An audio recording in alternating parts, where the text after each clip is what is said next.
Amigos de Educarse Radio, bienvenidos a una emisión más. El día de hoy me acompaña Daniel Leiva. Él es jefe de enseñanza en la Coordinación Académica de Secundarias y el tema de hoy va a ser los recursos didácticos en el aula con la inteligencia artificial. ¿Cómo estás, Daniel? Muy bien, muchas gracias por la invitación. Estamos aquí ya por segunda vez. Esperemos disfrutar aquí la plática con todos los que nos están viendo. Así es, muchísimas gracias por acompañarnos. Platícanos sobre cuáles son los principales recursos didácticos en el aula a través de la inteligencia artificial. Primeramente, estos recursos están en multimodalidad. ¿Qué significa esto? Que se transforman en diferentes formatos. Entonces, por lo tanto, esta información se transforma en videos, audios, sitios web, aplicaciones, y todo esto se va integrando a lo que es a la planeación del docente. Por lo tanto, estos recursos es importante que tengan esta supervisión del docente para que se puedan integrar con un juicio pedagógico. Muchas veces pasa, por ejemplo, en el caso de una universidad de Estados Unidos, pasó que un maestro compartió una presentación a los estudiantes y había indicios de IA. Estos alumnos se indignaron y se molestaron porque mencionaban por qué le están pagando al profesor si él no está realizando estas clases, la está haciendo la IA. Okay. Aquí lo que pasó de manera errónea del docente fue que compartió la presentación, pero no hubo esta transparencia hacia los alumnos de decirle, esta clase está hecha con IA, se hizo de esta manera. Entonces ahí es donde hay la situación problemática cuando no se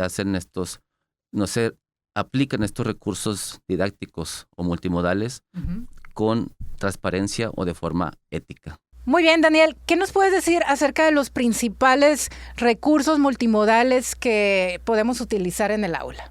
Hay varios y muy importantes para que los alumnos puedan aprender, pero también para que el docente pueda transmitir o enseñar.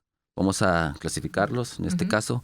Primeramente, para el docente, pues hay estos recursos para, desde la planeación, poderla visualizar de diferentes maneras por vibe coding y llevar una presentación tipo Moodle, donde el alumno puede visualizar desde el inicio, el desarrollo o el cierre o las fases metodológicas de una manera interactiva, más visual, que llevarla en un texto, en hojas y compartirlas lo que se va a hacer a los estudiantes. Entonces ahí se puede mostrar de mejor manera lo que se va a hacer en el aula y puede llamar la atención de los estudiantes o puede clarificar de mejor manera esto. Otra herramienta para el docente es si usa redes semánticas. Eso lo puede hacer mediante Gemini. ¿Qué es una red semántica? Es donde hay una relación entre diferentes conceptos o variables y esta se puede visualizar como puede ser causa-efecto, puede ser qué relación hay en diferentes conceptos. Sí. Por ejemplo, en el caso de recursos didácticos, puede ser una red semántica sobre los tipos de recursos didácticos y luego cuáles hay de cada uno. Entonces, este recurso didáctico como redes semánticas son importantes para los docentes. De igual manera, mediante vibe coding, presentar lo que son las planeaciones. También está la realización de videos mediante, por ejemplo, InVideo, puede ser mediante un texto. Si el documento que van a ver o la clase está en un lenguaje que se le dificulta al estudiante o que es difícil de comprender, lo pueden transformar a un texto más sintético, donde ellos pueden, además de, mediante el audio, comprenderlo en otro tipo de lenguaje, también visualizar mediante imágenes. Y aquí es importante lo que es que el docente tenga claro la necesidad ¿sí? del estudiante, tenga claro el diseño de su planeación, tenga claro el contexto y los estilos de aprendizaje de los estudiantes para saber qué tipo de formato debe transformar para que ellos puedan entenderlo. Sabemos que aquí tenemos diferentes tipos de estudiantes y si el docente tiene claro esto, puede por ahí ver si va a ser un video, si va a ser una canción, porque también es importante que se puedan hacer canciones y tal vez los alumnos puedan entender el concepto cantando o de manera lúdica, y también es otro tipo de formato que el docente puede utilizar, o simplemente algo muy sencillo que es transformar el audio a texto. Ok, primero tendría que identificar qué habilidad tienen los alumnos para poder aprender de una mejor manera y desde ahí realizar la instrucción, ya sea en video, en canción o en algún texto. Así es. Quiere decir si el alumno es auditivo, si es kinestésico, ¿sí? Entonces, por ahí el docente debe tener bien claro cuáles son estos estilos de aprendizaje, partiendo de un diagnóstico y definiendo desde un principio en su planeación cómo va a complementar cada una de estas fases de la metodología o de la planeación en la secuencia didáctica, con qué recurso, porque cada uno se puede implementar en las diferentes fases. Por ejemplo, al inicio de la planeación puede ser mediante un video para plantear una situación y ahí puede aplicar InVideo. O durante la clase, si va a tratar un texto y los alumnos van a hacer un mapa conceptual para estructurar las ideas que se vieron durante la clase, puede ser una red semántica también el alumno, o mapa conceptual. Por ejemplo, está Napkin para hacer mapas conceptuales. Está Mermai también para utilizarlo. Y para el final, por ejemplo, si va a evaluar mediante un producto y si está viendo aprendizaje basado en proyectos comunitarios, puede ser la realización de una canción. Y ahí hacen un concierto o hacen un CD para comunicar a la comunidad sobre la problemática y cómo puede atenderla, pero a partir de canciones. Y así es como se pueden utilizar las diferentes fases, estas multimodalidades. Y bueno, cuando ya se presente la evaluación con la inteligencia artificial, ¿qué puntos debe de tener en cuenta el docente para que sea realizada de la mejor manera? Esto es una pregunta muy importante porque no se debe delegar la evaluación a la inteligencia artificial. No se debe perder este juicio pedagógico. No nos debe suplir la inteligencia artificial, pero sí potenciar o agilizar los procesos. Por lo tanto, ¿qué pasos debe hacer? Primeramente, ser transparente, que se va a utilizar la IA para proporcionar una evaluación, pero no una evaluación final, es una evaluación de proceso. ¿Cómo es esto? Por ejemplo, la IA nos puede favorecer en los diferentes procesos de una secuencia didáctica o de una clase.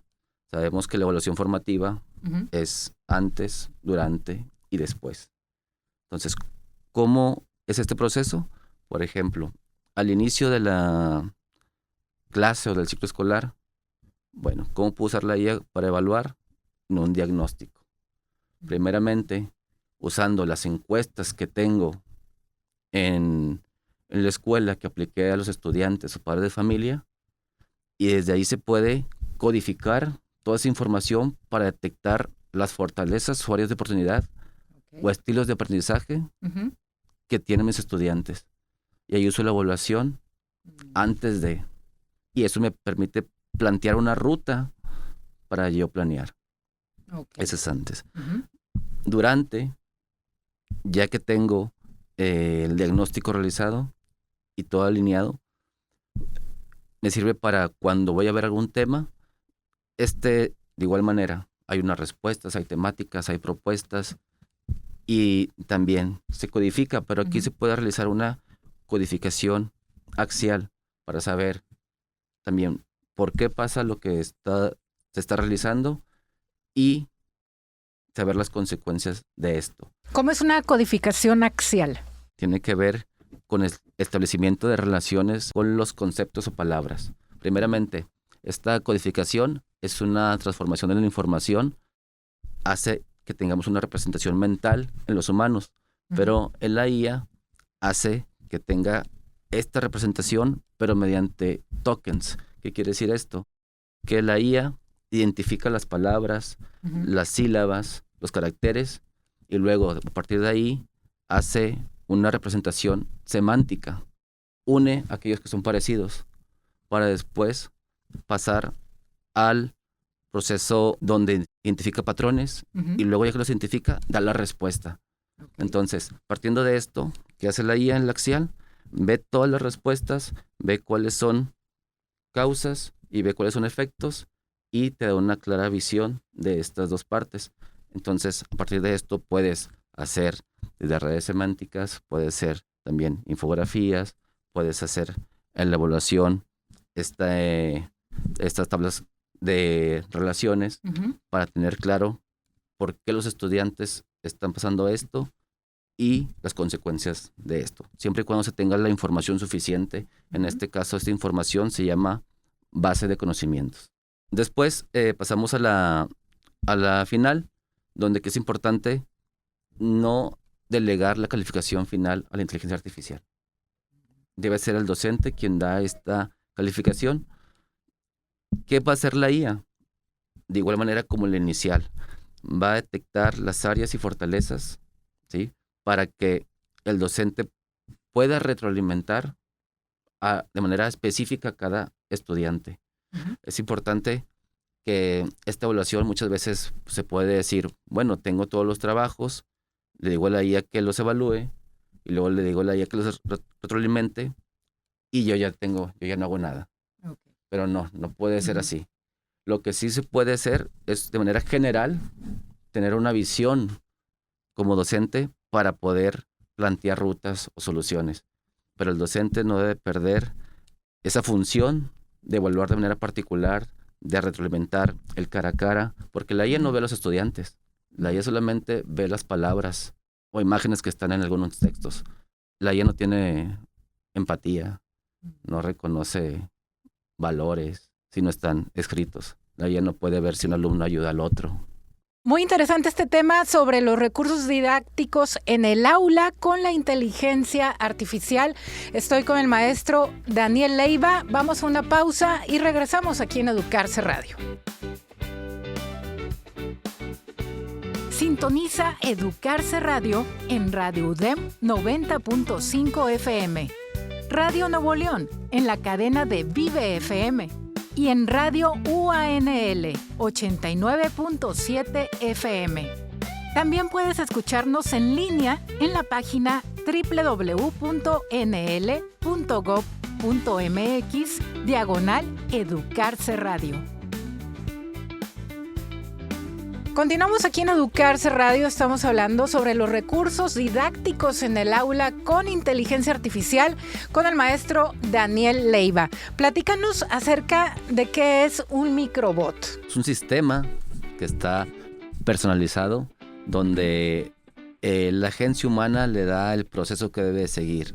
Le puede dar el rol, le puede dar el proceso, le puede dar también la base de conocimientos específica. Y esto es muy importante, creo que ahí es donde toma más relevancia, porque el ChatGPT tiene este sistema abierto con base de conocimientos extensa, donde posiblemente cuando te dé una respuesta puede alucinar.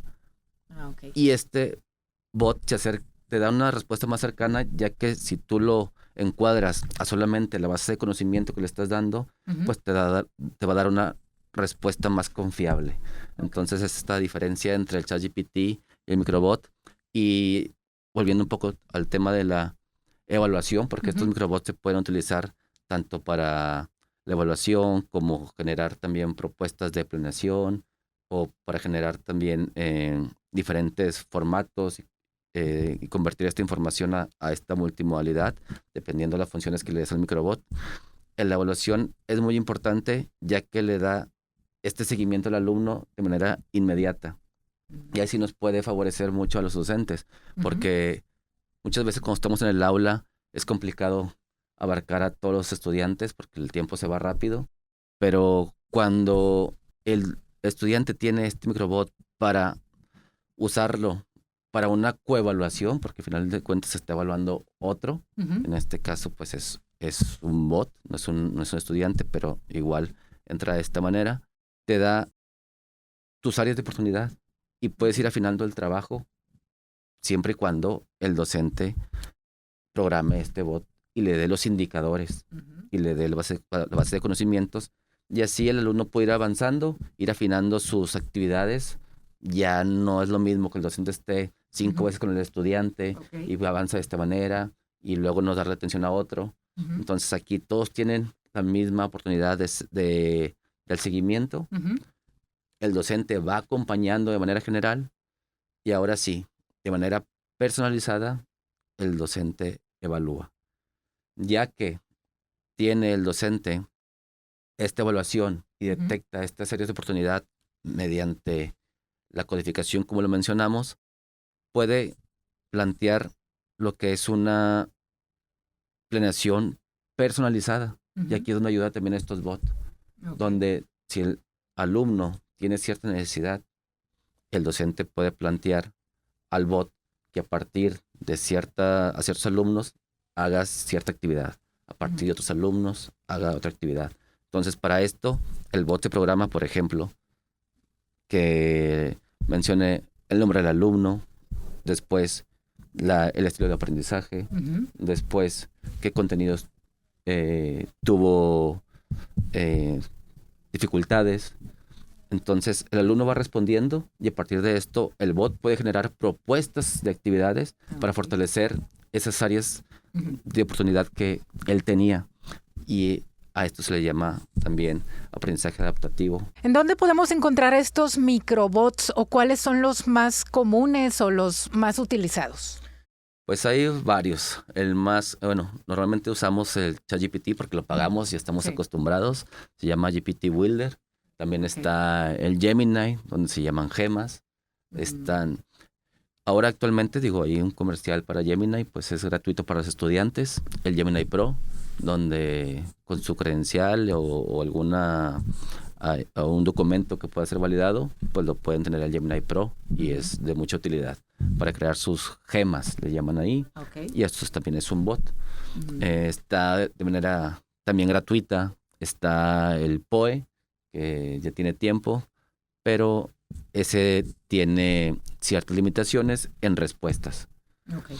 Normalmente, cuando es gratuito, hay cierta cantidad de tokens que se pueden utilizar. Entonces, si está limitado. Con el Gemini Pro, que puede ser gratuito para la mayoría de los estudiantes, pues tienen por ahí una buena herramienta para generar este uso de microbots, tanto para ellos mismos autoevaluarse, o en este caso los docentes para generar informes, para generar más en el área administrativa y crear por ahí que les ayude a orientaciones para planear o propuestas didácticas. Muy bien, Daniel, ¿cómo se puede utilizar la inteligencia artificial en las comunidades de aprendizaje?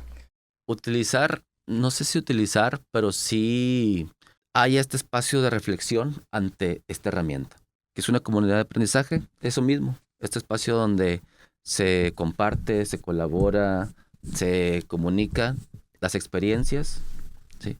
Y asimismo también los conocimientos que se tienen. Entonces, entre más actores estén involucrados en estas comunidades de aprendizaje, claramente va a haber diferentes perspectivas y va a incrementar lo que son la información que se tenga desde cómo se usa la IA, para qué se usa la IA, ¿sí?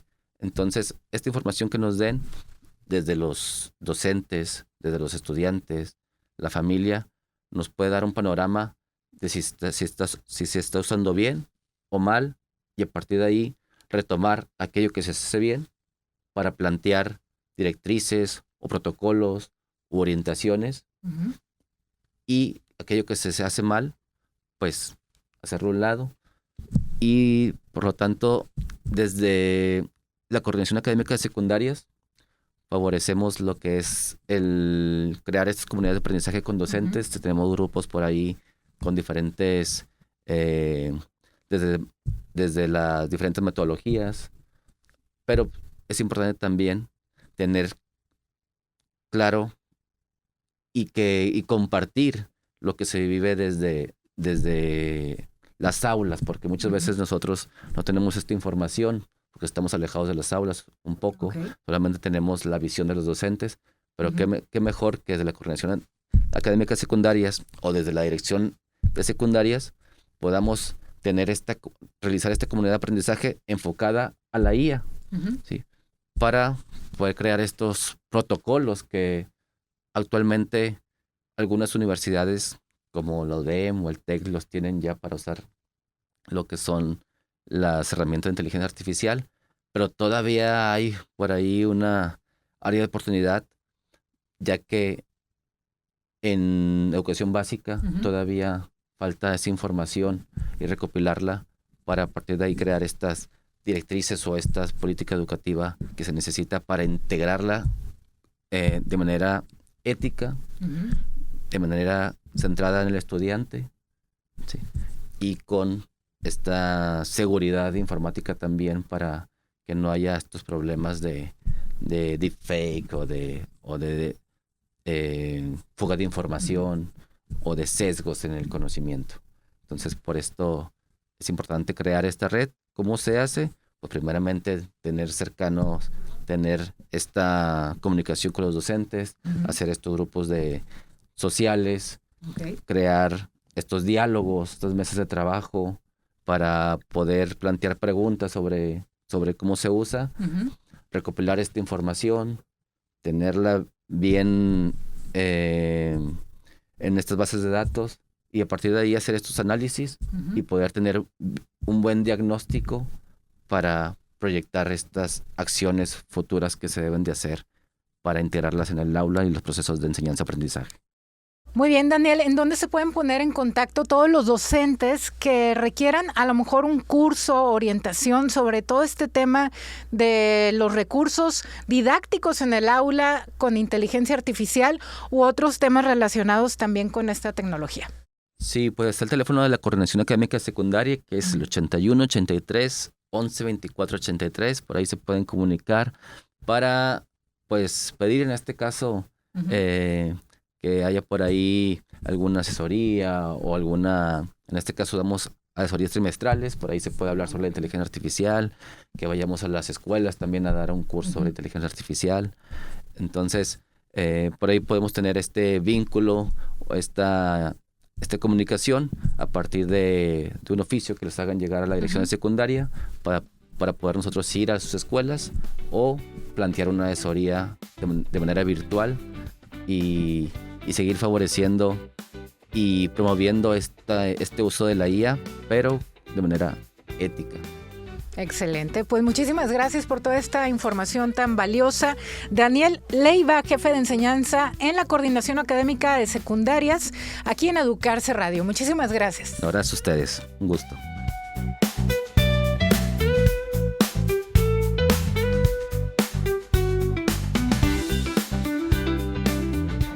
El gobierno del Nuevo León.